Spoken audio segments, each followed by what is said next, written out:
Lecture 10 chapter 3 cell EMF internal resistance. हमारे पास एक इलेक्ट्रोलाइट है एंड यहाँ दो इलेक्ट्रोड्स हैं। एक जो है वो क्या है, positive electrode, and second one जो है वो नेगेटिव इलेक्ट्रोड है।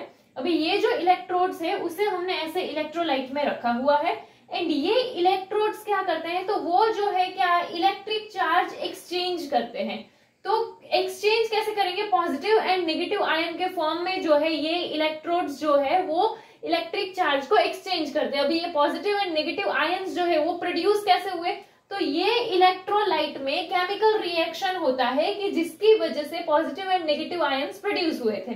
तो यहाँ पे क्या होगा कि ये जो हमारा इलेक्ट्रोड है उसका कोई पोटेंशियल डिफरेंस होगा कि ये इलेक्ट्रोलाइट एंड ये जो इलेक्ट्रोड है इधर इन दोनों के बीच का कोई पोटेंशियल डिफरेंस होगा। तो ये पॉजिटिव वाला जो इलेक्ट्रोड है इसके लिए जो पोटेंशियल डिफरेंस होगा वो क्या हो जाएगा, V प्लस हो जाएगा।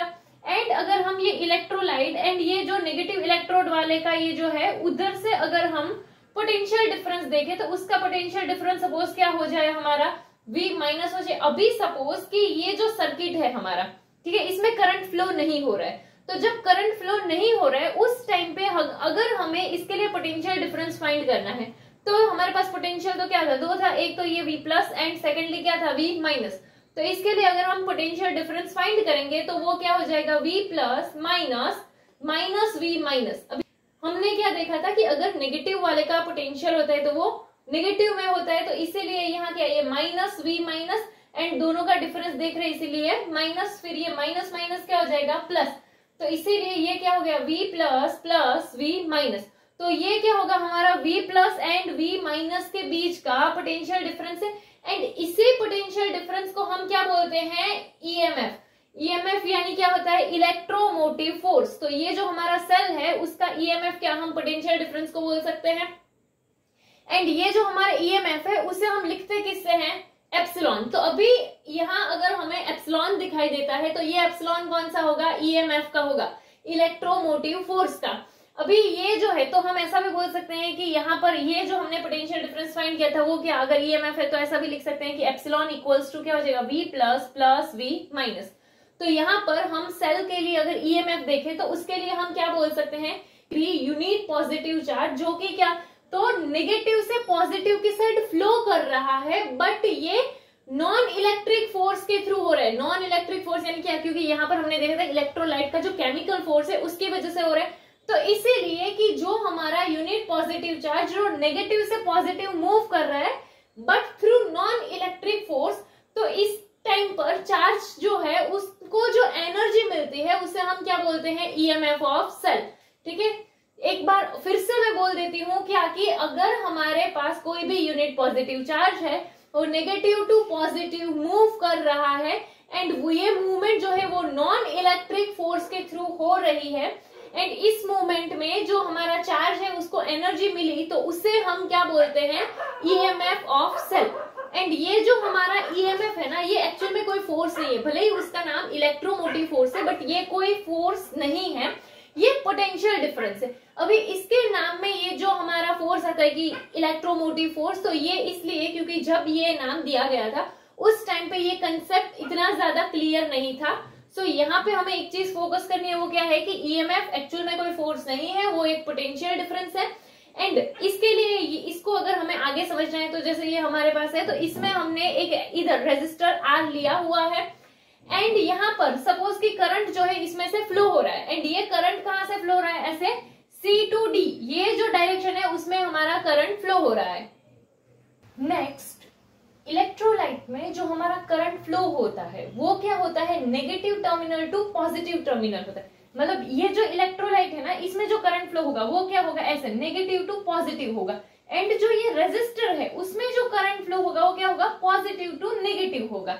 अभी सपोज कि हम ऐसा सोचते हैं कि जो हमारा रेजिस्टेंस है वो इनफाइनाइट हो। अगर रेजिस्टेंस इनफाइनाइट हुआ तो उस टाइम पे करंट क्या हो जाएगा, जीरो हो जाएगा, क्योंकि I इक्वल टू क्या होता है, V by R. And R अगर इनफाइनाइट हुआ तो करंट जो है वो जीरो हो जाएगा। एंड जब भी हमारा करंट जीरो होता है तो वो होता है हमारा ओपन सर्किट कंडीशन।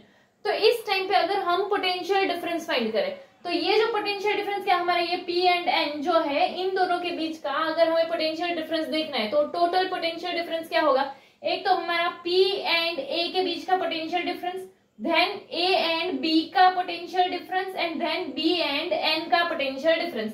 तो ये जो सारे का टोटल होगा वो हमारा क्या होगा, पोटेंशियल डिफरेंस V होगा। अभी यहाँ पे ओपन सर्किट कंडीशन के हिसाब से अगर देखें तो करंट जो है वो तो फ्लो नहीं हो रहा है, तो वो तो जीरो है। तो इस टाइम पे ये जो हमारा सबका पोटेंशियल डिफरेंस है वो किसके इक्वल होगा, ईएमएफ के इक्वल होगा, यानी कि V इक्वल्स टू क्या हो जाएगा, एप्सिलॉन। ओके, सो यहाँ पर हम क्या बोल सकते हैं कि ईएमएफ एप्सिलॉन जो है वो ही क्या है, पोटेंशियल डिफरेंस है पॉजिटिव एंड नेगेटिव इलेक्ट्रोड के बीच का। बट ऐसा हमें कब देखने को मिलता है, तो ये चीज हमें सिर्फ ओपन सर्किट के टाइम पर ही देखने को मिलता है। सिर्फ याद क्या रखना है कि V इक्वल्स टू एप्सिलॉन होगा, एंड ये चीज कब होगी, जब ओपन सर्किट है। पोटेंशियल डिफरेंस जो है वो हमारा ईएमएफ के इक्वल हो जाएगा उस टाइम पे। बट ये चीज भी क्या, ऐसा क्यों होता है, क्योंकि करंट उस टाइम पे फ्लो नहीं हो रहा होगा एंड हमारा जो है रेजिस्टेंस इनफाइनाइट है। सपोज कि ये जो हमारा रेजिस्टेंस है वो इनफाइनाइट की जगह फाइनाइट हो जाए, तो क्या होगा, अगर हमारा रेजिस्टेंस फाइनाइट हो गया तो उस टाइम पे करंट का वैल्यू मिलेगा, यानी करंट जो है वो हमारा क्या हो जाएगा, नॉन जीरो वैल्यू मिलेगा, क्योंकि उस टाइम पे हमारा करंट जीरो नहीं रहेगा, क्योंकि आर जो है वो उस टाइम पे क्या होगा, फाइनाइट वैल्यू होगा।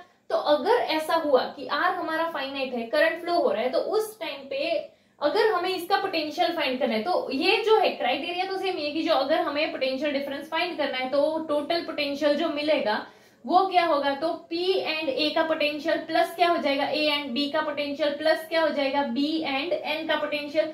तो यहाँ पर भी अगर हमें R फाइनाइट के लिए भी अगर पोटेंशियल फाइंड करना है तो फॉर्मूला यही आएगा, बट इन सबका वैल्यू पुट करना पड़ेगा। जैसे कि जो है हमारा P एंड A के बीच का जो पोटेंशियल था वो हमारा क्या था, V प्लस, एंड फिर जो हमारा A एंड B के बीच का पोटेंशियल, इन दोनों का जो पोटेंशियल है वो क्या आ गया हमारा माइनस IR, एंड यहाँ पर जो है हमारा B एंड N के बीच का, ये B एंड N के बीच का जो पोटेंशियल था वो क्या आ गया, V माइनस आ गया। अभी यहाँ पे जो है ये हमारा V plus plus V minus minus IR है, तो यहाँ पे ये जो है V plus plus V minus, ये हमने इसके पहले देखा था, उसके अकॉर्डिंग क्या हो जाएगा, एप्सिलॉन हो जाएगा। तो यहाँ पे एप्सिलॉन आ गया, एंड यहाँ पे ये माइनस IR है। अभी ये माइनस का साइन क्यों है वो अगर हम देखें तो जो है हमने जो पोटेंशियल देख रहे हैं वो क्या है, potential difference of A and B है, बट इलेक्ट्रोलाइट में हमारा ये जो करंट फ्लो हो रहा है वो कैसे फ्लो हो रहा है, B to A, तो इसीलिए यहाँ पर ये जो IR है उसके साथ क्या आया है, माइनस आया है। एंड ये जो R है हमारा वो क्या है, तो वो हमारा इसका ये जो इलेक्ट्रोलाइट है उसका इंटरनल रेजिस्टेंस है। एंड ये जो हमारा सर्किट है उसमें हम ये जो हमारा इलेक्ट्रोलाइट सेल है उसका जो रेजिस्टेंस होता है उसे इग्नोर कर सकते हैं, बट ये रेजिस्टेंस को हम इग्नोर कब कर सकते हैं, तो उस टाइम पे कि जब हमारा करंट वैसा हो कि हमारा जो रिजल्ट आए वो क्या है, एप्सिलॉन मोर ग्रेटर देन IR, यानी कि अगर हमें ऐसा मिलता है तो उस टाइम पे हम ये जो सर्किट का इंटरनल रेजिस्टेंस होता है उसे इग्नोर कर सकते हैं।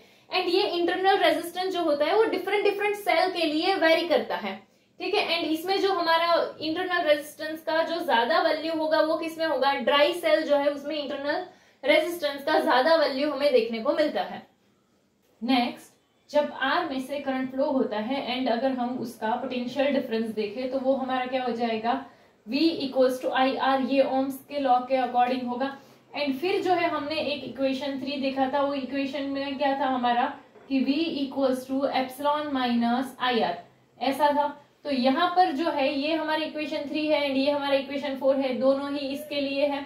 तो यहाँ पर ये दोनों जो है वो भी एक दूसरे से इक्वल होंगे, ऐसा बोल सकते हैं। तो क्या आ जाएगा, IR equals to epsilon minus IR।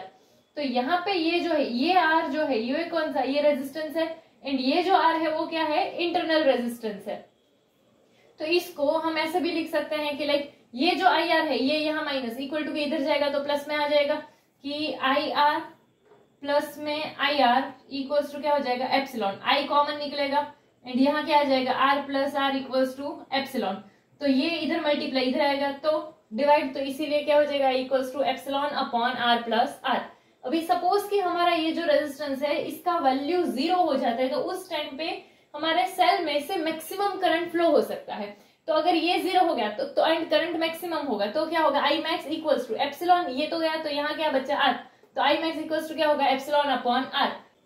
But most of the cells अगर हम देखें तो वो मोस्ट ऑफ द सेल्स में जो मैक्सिमम अलाउड करंट होता है उससे लोअर करंट जो है वही पास होता है कि जिससे करके डैमेज को प्रिवेंट किया जा सके।